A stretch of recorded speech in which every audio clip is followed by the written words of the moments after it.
தமிழ்நாட்டுல எல்லாருக்குமே தேவையான ஒரு விஷயம். யாருமே வந்து இண்டிவிஜுவலா இந்த கட்சி இவ்ளோ பெர்சன்டேஜ் எடுத்து எலக்ஷன்ல ஜெயிக்க முடியும்னு ஐ திங்க் காங்கிரஸ் வந்து ஒரு காலத்துல பண்ணிட்டுருந்தாங்க.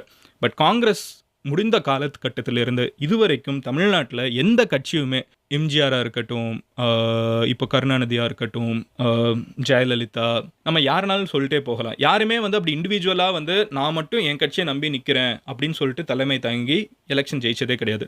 தமிழ்நாட்டுல ஒவ்வொருத்தவங்களுக்கும் ஒரு இன்ட்ரெஸ்ட் இருக்குது. பெர்சனலா பிரேக் டவுன் பண்ணி பார்க்குறப்போ, ஒரு கட்சிய 50% ஆஃப் த மக்கள் வந்து ஜெயிக்க வைக்கிறதுக்கு பாதிக்கு பாதி 2ல ஒருத்தங்க எனக்கு இந்த கட்சி தான்னு சொல்லி ஒண்ணு கிடையாது. இன்னைக்கு ரூல் பண்ணிருக்கக்கூடிய டிஎம்கே, ஏடிஎம்கே, விசிகே, பிஎம்கே, கம்யூனிஸ்ட் யார் எடுத்தீங்கனாலும் அவங்களுக்கு ஒரு பெர்சன்டேஜ் தான் இருக்குது. ஸோ கோஅலிஷன் எல்லா கட்சியும் ஒண்ணா சேர்ந்துக்கிட்டு நாங்க இந்த அலையன்ஸ்ல இருக்கோம். எங்களுக்கு வோட் பண்ணுங்கன்னு கேட்டு தான் தமிழ்நாட்டுல ஜெயிச்சிட்டு இருக்காங்க.